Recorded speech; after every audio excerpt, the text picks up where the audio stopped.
Hello and welcome to Unacademy, a one-stop destination for the English medium civil services aspirants. A very good morning and welcome to the daily Hindu news analysis. Now, before we start the discussion, can you please let me know if I'm clearly audible and visible? Please type yes in the comments if the audio video is fine. And after that, we will get started with our discussion.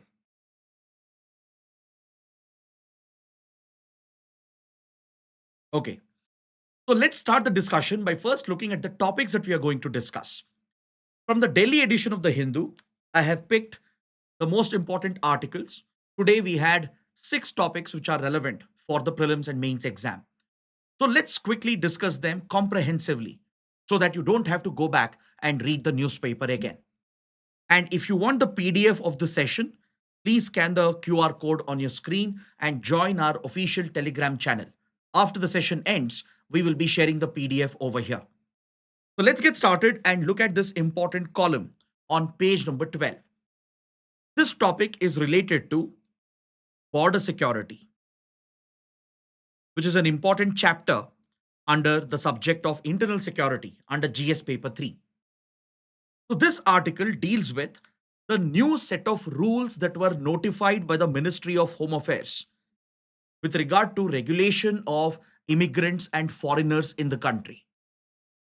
Earlier this year, you might remember, the Parliament had enacted a new law, the Immigration and Foreigners Act 2025. This law was passed by the Parliament, and now the Home Ministry, which is the nodal ministry, has notified the rules under this law to make this law operational. So, today in this article, we are going to break down this new set of rules with regard to Immigration and Regulation of Foreigners Act and understand its implications with regard to our border security and border management. See, during British era, that is when India was under colonial rule, several laws were introduced regarding the entry of foreigners and migrants into India. Even today, we have been governed by the same British era laws. For example, the Passport Entry into India Act of 1920, Registration of Foreigners Act 1939, the Foreigners Act 1946, Immigration Carriers Liability Act 2000.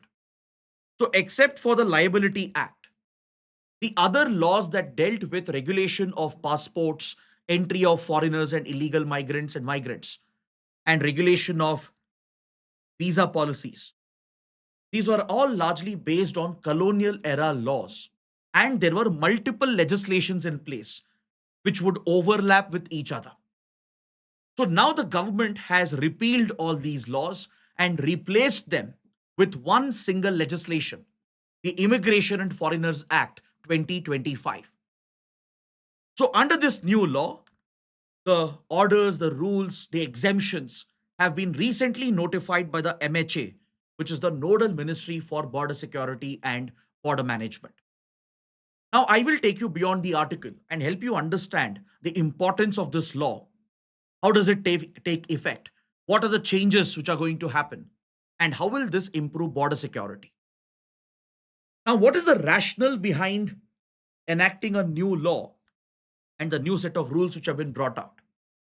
As I told you, the rationale is very simple.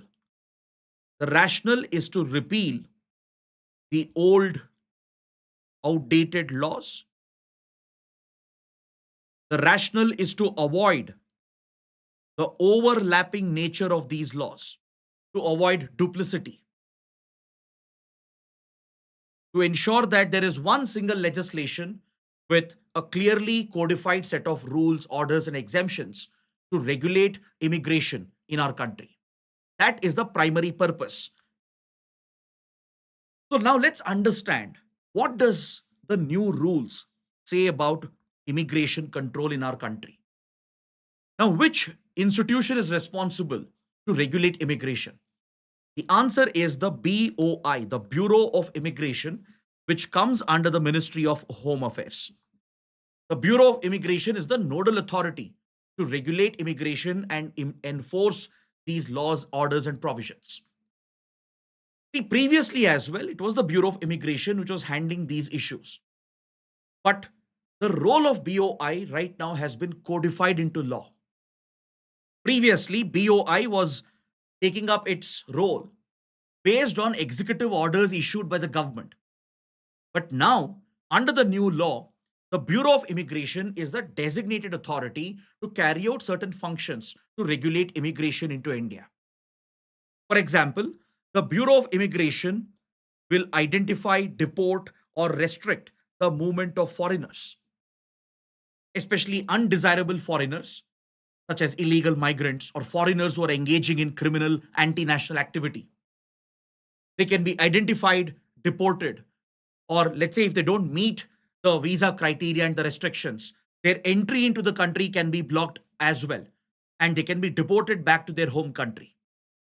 Let's say a foreigner is trying to enter our country for job or even for tourism, and let's say they don't have a valid visa. Let's say they don't have valid documents or don't meet the eligibility criterias.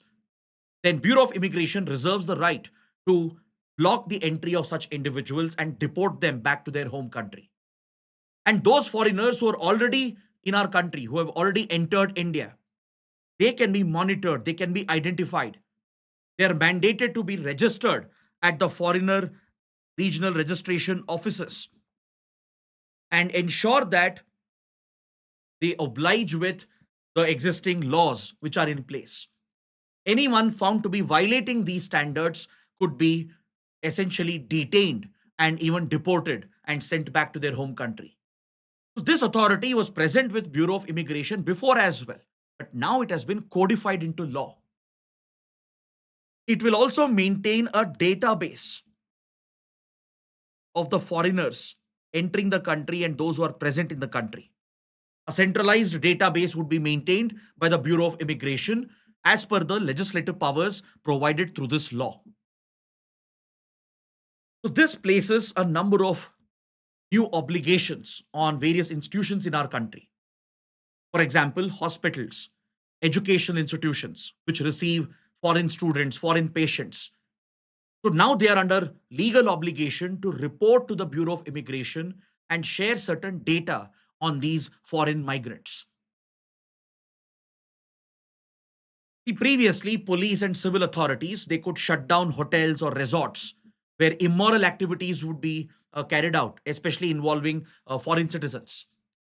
Let's say a drug party or rave party was being conducted, or human trafficking was being enabled at the premises of a resort or a bar or a restaurant. Such places could be shut down by the police and the civil authorities. Now, this provision has been further enhanced, and the Bureau of Immigration can also step into this domain, and even illegal migrants are covered under this provision. So, any premises where foreign citizens, including illegal migrants, if they are engaging in immoral activities, criminal activities, anti national activities, those places can be closed down by the authorities. Bureau of Immigration will coordinate with the state governments, with the state police, and ensure that such places will be shut down. So this power is vested with the Bureau of Immigration, and now it is codified through law. Previously, it was executing these roles based on orders issued by the government. So that is the big change. A statutory recognition has been provided to the functions that are performed by the Bureau of Immigration. The immigration officer who would be representing the Bureau of Immigration would essentially be loaned by the Intelligence Bureau. IB officers would be placed on deputation into the Bureau of Immigration because the IB, which is the Domestic Intelligence Agency of India, is responsible for the internal security of the nation as well. So IB officers would be deputed to the Bureau of Immigration to act as immigration officers. So at all the ports of entry, be it at international airports, seaports, land ports, immigration officers of the Bureau of Immigration will implement and enforce these rules, and thus they will play a big role in safeguarding India's internal security. Because please understand, there's a very important concept here. When it comes to border security and border management, don't you think it's equally important to restrict the movement of foreigners in order to secure your borders? No country will obviously provide a free entry to foreign nationals, whether they are trying to enter legally or illegally, doesn't matter. Because any large scale entry of foreigners will eventually become a burden and create several challenges, including security challenges and socio-economic challenges. Imagine being burdened with a large refugee population or being burdened with a continuous inflow of illegal migrants or even a sudden surge in the entry of legal migrants as well. So, no sovereign nation can bear the burden of massive entry of foreigners. So, it's very essential to regulate, restrict the movement. And this is an integral part of border security and border management. It's one of the key roles under internal security. That's why the MHA takes this job very, very seriously. Securing your borders, limiting the entry of foreigners, especially illegal migrants, is extremely crucial to safeguard the nation, to protect the economic interests, the security and strategic interests, and even the socio-economic interests. Because look at the example of illegal migration influx from Bangladesh to India, particularly in the Northeast, the devastating impact it has had. It has even triggered demographic changes and socio-ethnic tensions in the Northeast, leading to insurgencies in Northeast India as well. Or look at the flow of refugees and illegal migrants from Myanmar, the flow of refugees from Sri Lanka. So India has persistently dealt with this problem. So codifying these provisions when it comes to regulating the entry of foreigners would have a huge impact in enhancing the border security of the nation. Now, using these provisions, the border guarding forces, such as the Coast Guard of India, the BSF, which guards the borders with Bangladesh and Pakistan, the Sashastra Seema Bal, SSB, which guards the borders with Nepal and Bhutan, Assam Rifles, which guards the borders with Myanmar. These border guarding forces can now better enforce the restrictions. Under the new law, foreigners who are entering the country, they will have to be documented and their biometrics will have to be captured. This includes even that of illegal migrants. Now, let's say because of the civil war in Myanmar, illegal migrants are trying to cross over the border into Northeast India. Assam Rifles can block their entry, detain them, and send them back. But before sending them back, they can take down all their details and capture their biometrics as well. So the security agencies can keep track of these individuals. So this provision is provided under the law. Now, coming to the role of foreigner tribunals. What are these foreigner tribunals? Foreigner tribunals are specific to the state of Assam as of now. In Assam, which has dealt with huge influx of refugees and illegal migrants, primarily from Bangladesh and from previously East Pakistan, foreigner tribunals have been set up to essentially order the detention of illegal migrants and ask the foreigners to verify their citizenship, to prove whether they are citizens or non-citizens. So in Assam, there are a total of 100 foreigner tribunals today. And the role of these foreigner tribunals is essentially to verify the status of an individual, whether they are a citizen or a non-citizen. So if someone is suspected to be an illegal migrant and detained by the police, they will be presented in front of the tribunals. And it's upon that individual to establish that they are a citizen or a non-citizen. And if declared by the tribunal as a non-citizen, the tribunal can order their detention in detention centers, which have been set up across Assam. And eventually, the government can even consider their deportation back to their home country. Now, this acquires a lot of significance in Assam, especially in the context of the National Register of Citizens, the NRC. Recently, the NRC exercise was carried out, it was updated. Updating the NRC was a commitment made by the government of India and the government of Assam in 1985 under the Assam Accord. By 1970s, Assam had witnessed a large influx of refugees and illegal migrants. Especially after the liberation of Bangladesh, as Bangladeshi economy was struggling. A lot of Bangladeshis flooded towards the Indian states, and Assam bore most of the burden. So this triggered demographic changes, socio-ethnic tensions between the native Assamese and the incoming illegal migrants. So as a result, this triggered the Assam agitation in 1979, which was primarily led by the youth leaders and student unions. And Assam was completely destabilized during this period of Assam agitation that lasted from 1979 to 1985.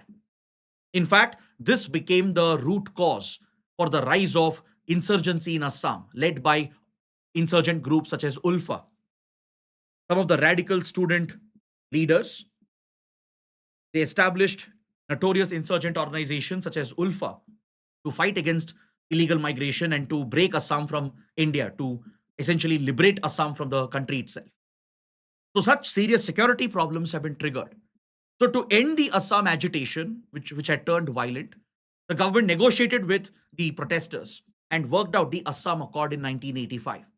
Under the Assam Accord, one of the commitments made by the government was to update the NRC. One such NRC was conducted post-independence.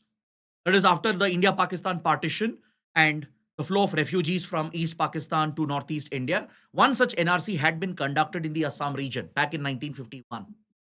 So NRC is basically a list, a register containing the names of Indian citizens in the state of Assam. So those whose names are not there on the list, they're essentially foreigners. They're non-citizens. That is the purpose of NRC. But given the complexity of this exercise and how it can be divisive and polarizing on communal lines, subsequent governments had essentially postponed the conduct of the NRC exercise. But recently, the Supreme Court intervened in 2012, 2013 and ordered the government of India and government of Assam to fulfill the commitment that was made under the Assam Accord. The Supreme Court itself monitored the NRC exercise from 2013 to 2019. So based on the verification of documents, based on a cutoff date that was set, the cutoff date was 25th March 1971, because it was on 24th March 1971 that Pakistani army started the deadly Operation Searchlight, targeting the Bengali population in East Pakistan, which triggered the crisis in East Pakistan.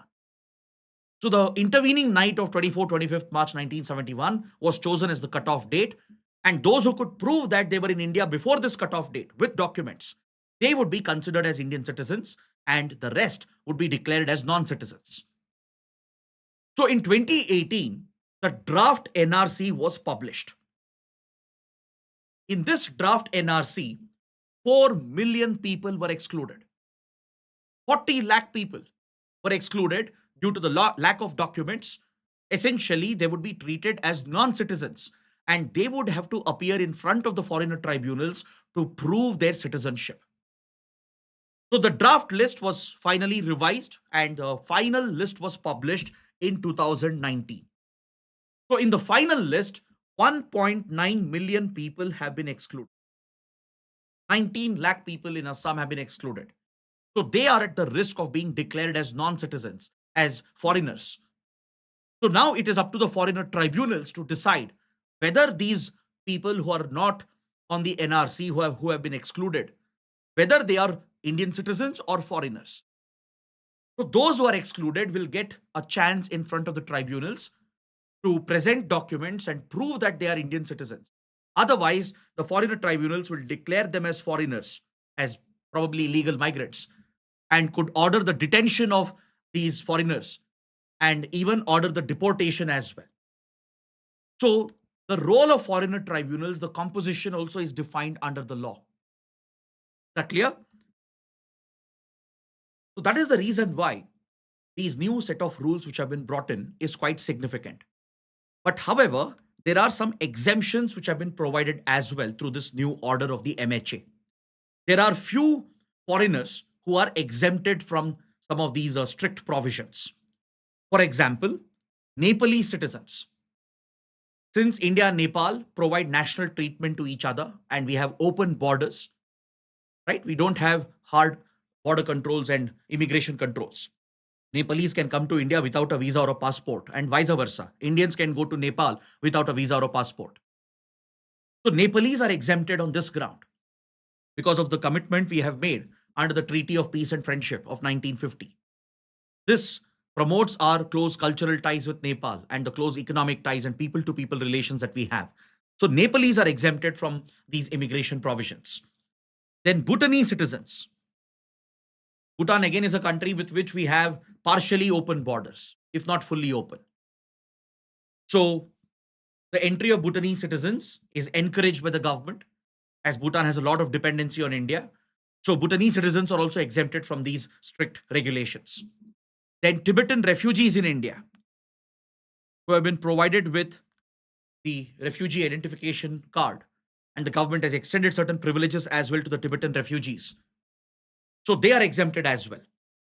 So Tibetan refugees, they are settled in two parts of India, one in Dharamshala, where there is a parallel Tibetan government in exile, and also serves as the seat of the Dalai Lama, the religious spiritual figurehead of Tibetan Buddhists. Then there is also a massive refugee camp in Karnataka, near Coorg at Sakleshpur, uh, at Kushalnagar, right? Between Coorg and Mysore, there is a massive Tibetan refugee camp there as well.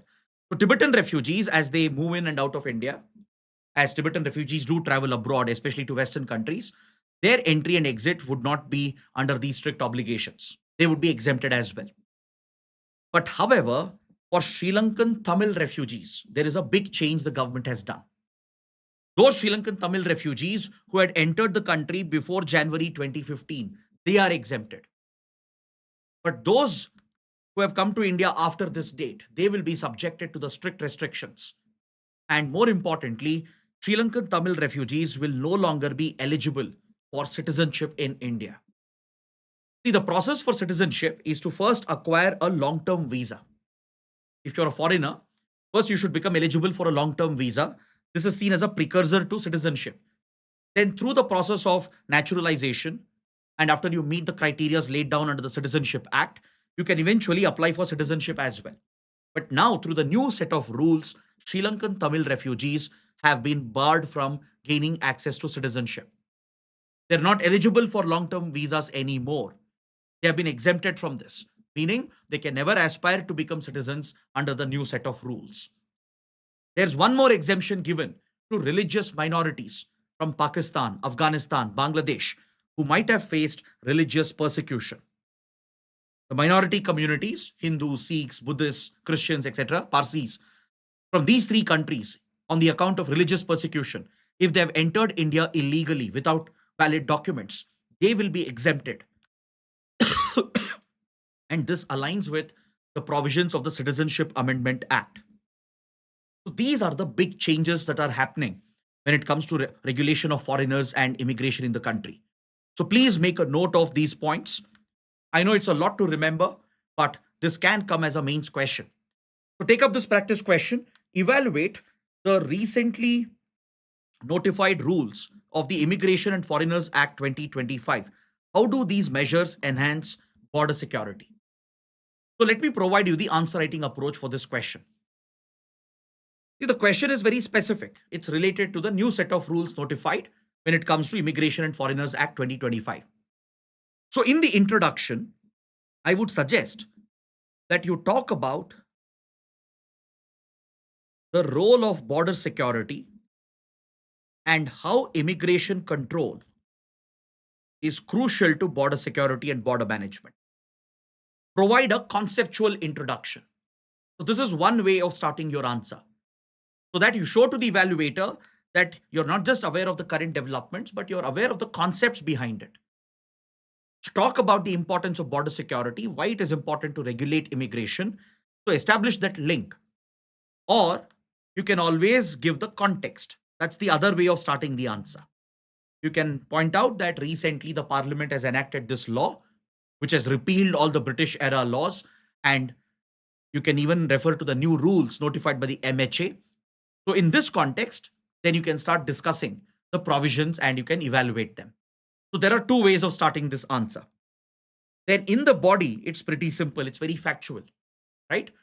So you will start listing out maybe 6 to 7 important provisions. You need not cover each and every provision. It's not possible, right? It's a 250-word answer. Maybe provide a quick analysis of the top 6 to 7 provisions, the role of Bureau of Immigration, the role of foreigner tribunals, the exemptions which have been provided, and with one line analysis for each provision. So this will complete your body. This is the focus of your answer. Then conclude your answer with a way forward. You will essentially agree with your introduction. You will again say that these measures are essential to regulate immigration into the country, to regulate foreigners, to protect our border security and internal security. You can point out that these provisions will now enable our border guarding forces to better enforce the restrictions. So that can be your conclusion. So I hope you use this answer writing approach to write your answers and practice them. And if you write the answers, please post them in the comment section below. Now let's look at another important article on page 12, which focuses on the topic of mental health. I'm sure you're aware that mental health is largely unrecognized. In most cases, it goes undiagnosed. There's a lot of stigma attached to mental health issues as well. So today, mental health problems, they are essentially having a huge human toll and an economic toll. They are extracting a human toll and an economic toll, which is avoidable, which is preventable. In the healthcare sector, mental health care receives least priority from even from governments. Though some big changes have happened in recent times, even today, mental health care remains a largely neglected aspect of healthcare.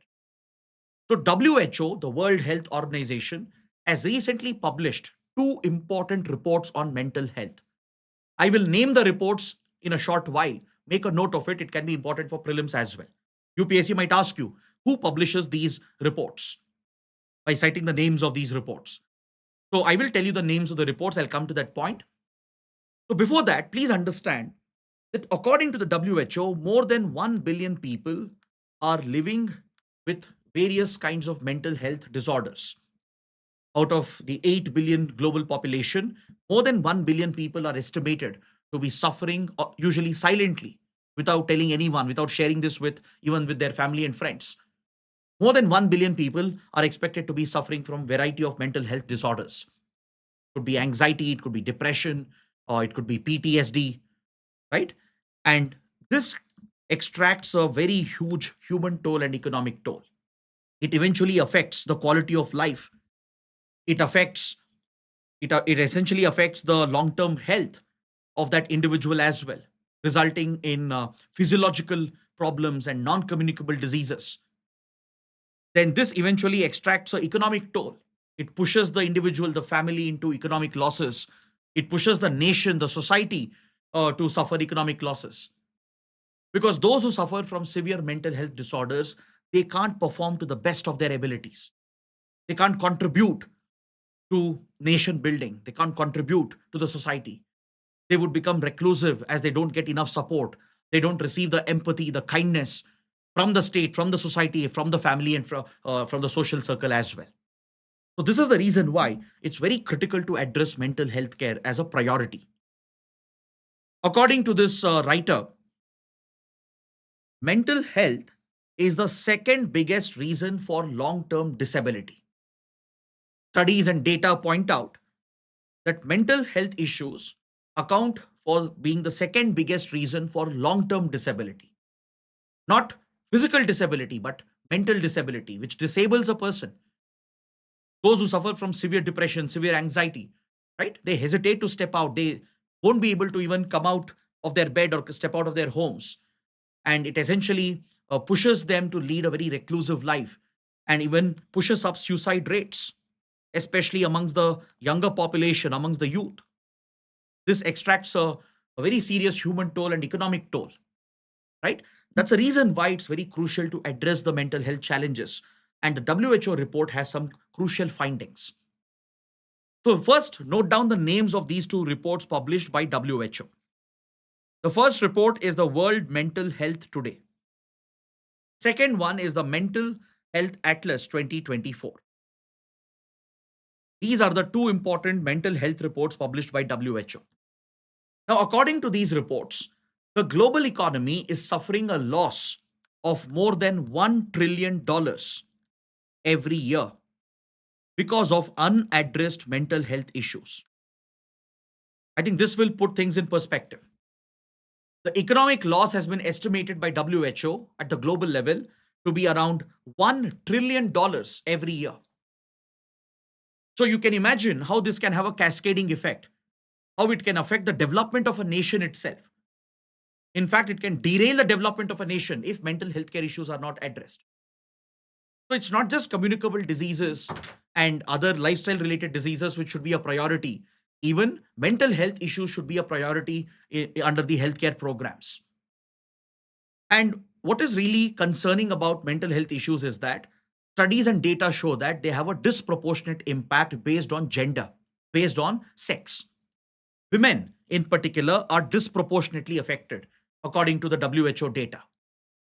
This highlights the gender divide.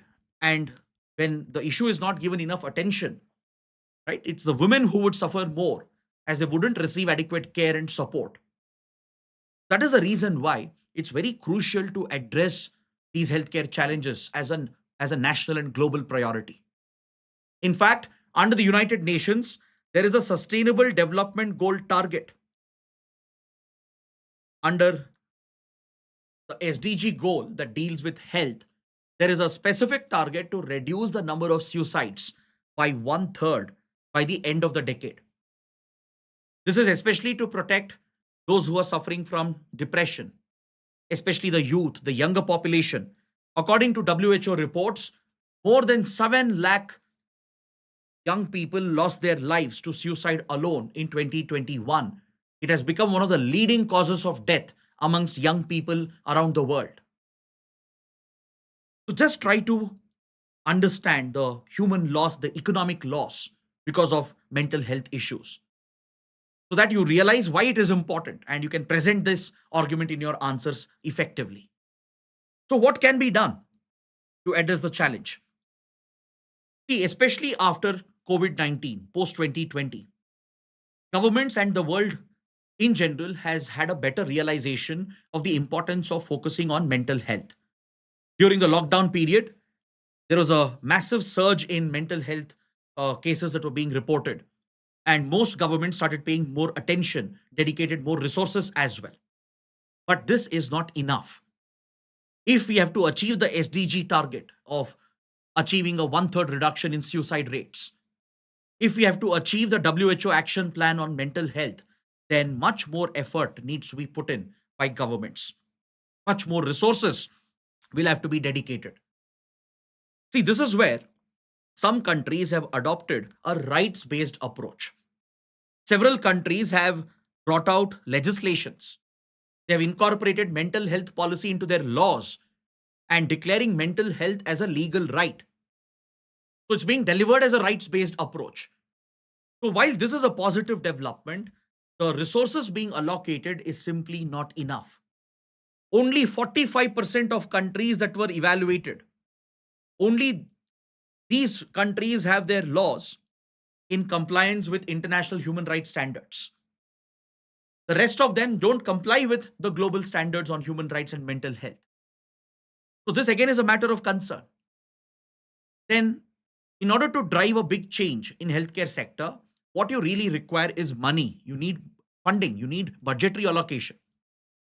So WHO report looks at the government spending on mental health care, and the global average, the global median, is just 2% of the total healthcare budget. Most countries are barely spending around 2% of their total healthcare budget. In the case of India, it's lesser than this. In the case of India, we are spending around 1,000 crores, which is hardly 1% of the budget of Ministry of Health and Family Welfare. Out of the total budget allocated to the Ministry of Family and Health and Family Welfare, just 1% of it, around 1,000 crores, is being allocated to mental health, and this is not sufficient. Because when you don't provide enough funding, it will eventually affect the number of resources available, psychiatrists available, and this takes a direct toll on addressing mental health challenges. High income countries, they perform slightly better. They are spending approximately $65 per person on mental health. Whereas low income countries, middle income countries are spending less than $1 per person on mental health. The average is $0.04 in low income countries. So you can realize the stark difference between developed nations and underdeveloped countries. In developing underdeveloped nations, the spending on mental health care is less than $1 per person. The global average when it comes to mental health care workers can provide support, who can provide counseling, it is 13 per 1 lakh population, which is very, very low. And especially in developing, underdeveloped countries, the numbers are much lower than this. So the unavailability of manpower will eventually impact the availability of mental health services. So these are the concerns which need to be addressed. Though countries have integrated mental health care into primary health care, there is a need for greater spending. There is a need for allocating more resources, ensuring there is adequate manpower. Now, let's see where India stands in this regard. What is India's performance according to the WHO report? India has done pretty well in the last few years. In the national health policy, the government has made a conscious effort to try and tackle the stigma associated with mental health. Mental health has been mainstreamed, and through public health institutions, the government has been trying to drive a change. A lot of big initiatives have been launched. For example, the government of India has launched a dedicated online portal and a tele health facility where patients suffering from mental health issues can reach out to counselors for support. Even state governments are pitching in with dedicated suicide helplines, dedicated counseling facilities, and free psychiatry services being extended by the government. But the overall spending and resource allocation is much, much lesser than what is required. As I told you, the overall spending is hardly 1,000 crores, which is just 1% of the budget of the healthcare ministry. So this spending has to go up. The global average is 2%. So we need to aim to increase the budgetary allocation to at least 2 to 3% of the health budget. Then look at the number of psychiatrists available. In India, we have zero point 0.7 psychiatrists per 1 lakh population, whereas the WHO standard is to have at least 3 psychiatrists per 1 lakh population. So essentially, India is understaffed when it comes to mental health services. So what can we do going ahead? What is the way forward? So the article is suggesting that at the global level, there needs to be some action taken through WHO. The WHO has a comprehensive mental health action plan, and the countries need to come together to ensure that they prioritize mental health and set global standards, which can be codified into national policies and legislations. This is the need of the hour. Come out with a set of global standards through WHO, which can be enforced and which nations can follow. They can codify this into their policies, their healthcare schemes, or even provide statutory status and legal effect to it to implement a rights based approach. This is necessary along with substantial allocation of budgetary resources and manpower. So, this is how you can tackle the problem. So, please take up a mains practice question based on what we have discussed. How are countries facing up to the mental health care challenge? What are the gaps in the current care models? How is India performing? Discuss. So try to practice your answer writing by using this question. Next, we have few important updates for your mains and prelims exam. On the front page and as well as on page number 8, we have a couple of articles related to the visit of Prime Minister Modi to the state of Manipur. This was a much awaited visit, a highly anticipated visit. As you all know, Manipur has been very seriously affected by large scale ethnic violence since 2023. The deep historical ethnic fault lines and divisions opened up, especially between the majority Metis who are concentrated in the Imphal Valley region and the the Kuki tribes who dominate the hill areas, particularly around Churchandpur. Because in Manipur hills, you also have the Nagas, but in the eastern and the southern, southeastern part of Manipur, in the hill areas, it's the Kukis who are dominant. Now, this ethnic violence, which flared up, has consumed the state of Manipur. More than 250 people have been killed, thousands have been injured, lakhs of people have been displaced. President's rule has been finally brought in after the resignation of the then controversial Chief Minister Biren Singh, who finally admitted responsibility and stepped aside and paved the way for the imposition of President's rule. The MHA has paid special attention to Manipur to stabilize the security situation by deploying Central Armed Police Forces.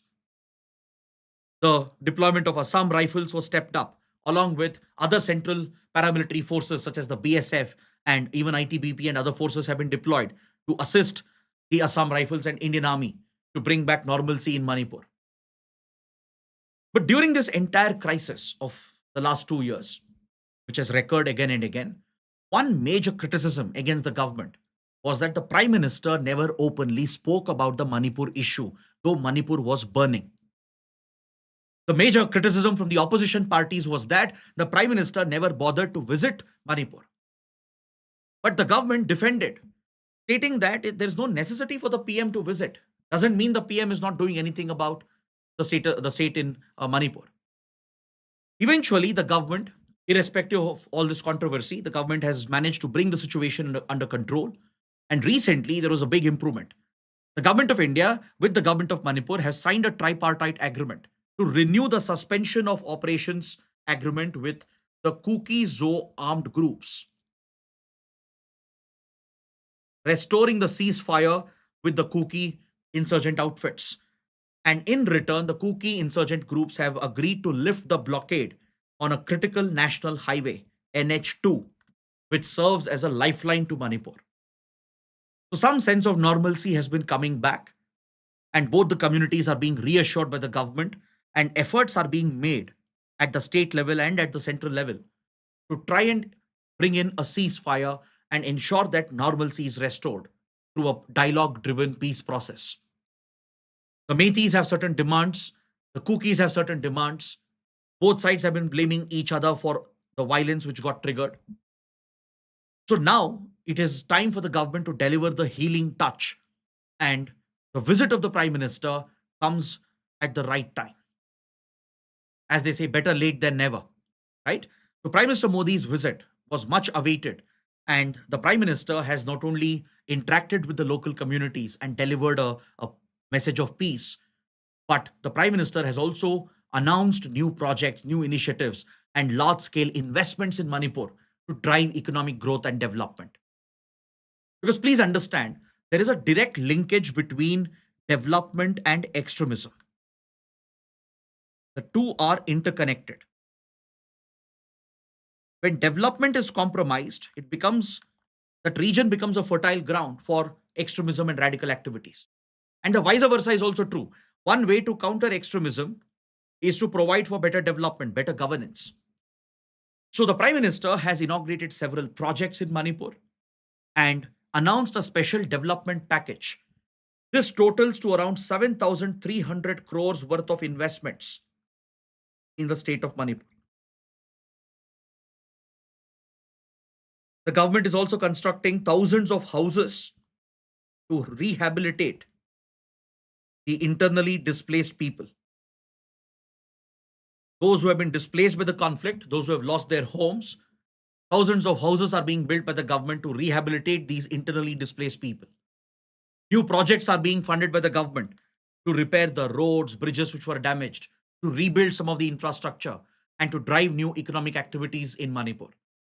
This comes as a positive development, and the Prime Minister reaching out to the communities, the Metis in Impal and the Kuki community in Churchandpur, was a much needed healing touch, and this might pave the way for a peace process which could bring back stability and normalcy. But however, the opposition has strongly criticized the prime minister for not paying attention to the issue, not visiting the state, not speaking about the issue. And even the visit has been criticized by the opposition because they believe that this was just a superficial visit. Because the PM was there for hardly few hours, just inaugurating projects and delivering speeches. That is not going to end the conflict, according to the opposition, right? So it is a controversial topic. There are different perspectives here. And that is the update that you need to note down as far as Manipur is concerned. Next, there's another interesting article with regard to economy. Based on RBI's FDI data, the Hindu has brought out this article that gives us some insight about outward flow of FDI from India. See, India is a recipient of FDI from other countries. We receive a large inflow of foreign direct investment. Of course, it keeps fluctuating, but there is an outward flow of FDI as well, where Indian companies take the capital out to invest in other countries. Now, according to RBI, which maintains the data on FDI inflow and outflow, 60% of FDI outflow has been towards tax havens, which are low tax jurisdictions, especially Singapore, United Arab Emirates, and Mauritius. Look at the pie chart over here. Please remember this, very important for prelims as well. Singapore is the largest recipient of outward flow of FDI from India. Singapore is a major financial hub, followed by Mauritius, which is a tax haven. Then at third position is UAE, which is also a low tax jurisdiction. Apart from this, even countries like Netherlands, United Kingdom, Switzerland, and many other low tax jurisdictions have received the FDI from India. So this, on one side, is a matter of concern as well, but it could indicate a trend which is emerging in Indian industry. The one concern here is that maybe Indian companies are shifting out some of the capital because they're trying to avoid paying taxes to the government here in our country. Maybe they're trying to shift the profits to other jurisdictions, low tax jurisdictions. Today, for example, look at a number of tech startups in India. They're shifting their headquarters, their base, or opening new subsidiaries or starting new joint ventures based out of Dubai, based out of Abu Dhabi, because UAE is a very, very low tax jurisdiction. Same with Singapore, same with Mauritius. These are tax havens and financial hubs. So maybe companies are trying to divert their profits, push it out so they can avoid paying high taxes in India and use this to expand their presence. But the trend you need to notice here is that this could be happening because Indian companies are truly looking to go global. They are stepping up their global presence. They are setting up new subsidiaries and joint ventures, which calls for investments from India. So they are pushing the capital to invest in those countries to expand their footprint in global markets. Because in these countries, not only they have a low tax jurisdiction or sometimes zero tax as well, but the rules and regulations are very simple, easy to follow. It's easy to start a new business, run a business, and even shut down a business in countries like Singapore, even in UAE, and all these low tax jurisdictions. Plus, you have the support facilities available, all the financial legal services that are needed to set up a business, run a business. They're easily available in these jurisdictions. So that could also be a reason why Indian industry is trying to shift some capital out. So what's the quantum of this FDI outflow? It's around 3,488 crore rupees. Out of this, 60%, around 1,900 crores, has gone to these countries, these low tax jurisdictions, starting with Singapore at the top, Mauritius in the second place, UAE at the third place, followed by Netherlands, UK, and Switzerland. So just make a note of this data, could be relevant for the prelims. You can even use that point in a mains answer as well. Now, coming to the next article, United States has asked the G7 countries to levy high tariffs on those countries which are buying Russian oil to force Russia to end the war in Ukraine. So, Donald Trump not only levied 50% tariffs on India with a 25% penalty, as India is one of the largest buyers of Russian oil. Now he is urging the allies of United States in the G7 and in the NATO to undertake similar measures because Trump believes that Russia can be pressurized by cutting its oil exports, by targeting its oil exports. But let's expose the foolishness of this policy, the irrationality of it, the hypocrisy of it. If Trump really wants to punish Russia, force Russia to end the war in Ukraine, the effort should be focused on targeting the Russian economy directly. What's the point in targeting the economy of other countries like India and China? Trump has specifically urged the G7 to levy 50 to 100% tariffs on China. And by the way, India has already been hit with 50% tariffs, out of which 25% is a penalty for the Russian oil we are importing. But how about European countries not imposing any such tariffs on China, or US not imposing such tariffs on China? Even now, European countries continue to procure Russian energy despite their own sanctions. So Trump is reminding them. But look at the hypocrisy of this. The Western countries themselves are not following the sanctions. They are still continuing to procure Russian energy from different sources, and they still have the audacity to target India and punish India with higher tariffs. And now Trump is urging the G7. What is the G7? The G7 is the grouping of the Western industrialized nations. It consists of US, Canada from North America, then Japan as well, and European major economies such as UK, France, Germany, and Italy. These seven Western industrialized nations are part of the G7 group, the Greater Seven. At one point, Russia was also part of it. It was called the G8. But in 2014, when Russia annexed Crimea in Ukraine, Russia was suspended from the G8 and it became the G7.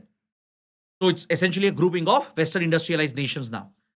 So US is urging the G7 to target countries like China, countries like India with higher tariffs, meaning is pushing countries like Canada, European countries, and Japan as well to levy similar tariffs to force Russia to end the war in Ukraine.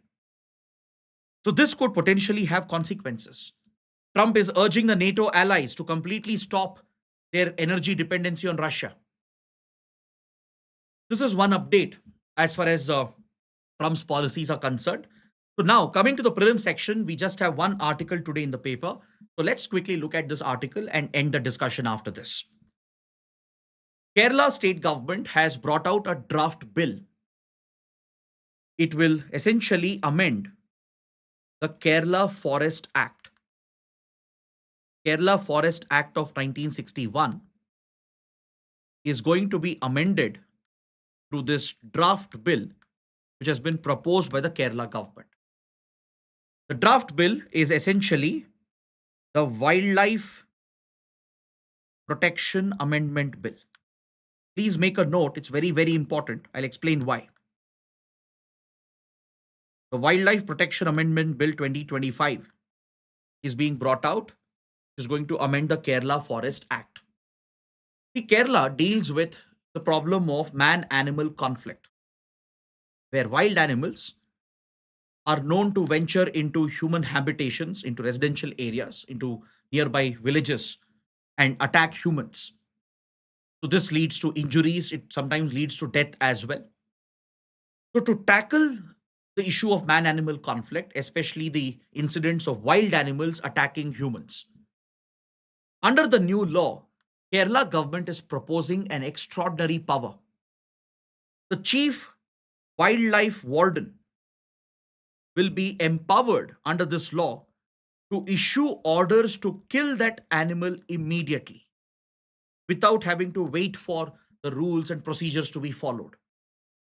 Now, this again is a debatable topic because, see, currently, let me tell you how it works.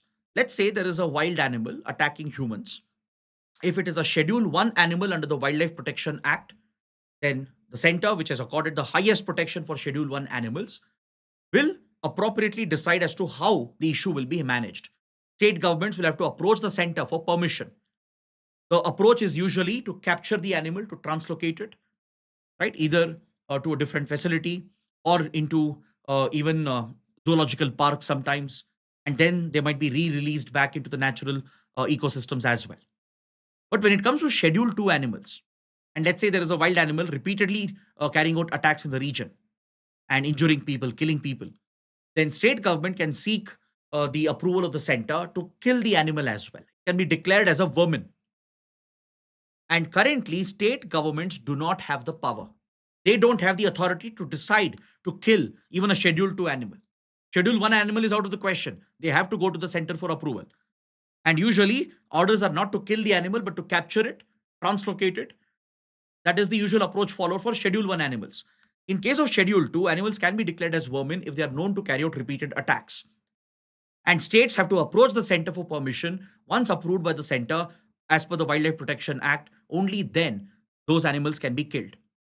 But now Kerala is looking to take this authority on its own. It's looking to take this power away from the center and allow the state government to decide when there are such wild animal attacks, give the authority to the chief wildlife warden to issue orders to kill that animal. Is that clear? So, as I said, it's a controversial topic.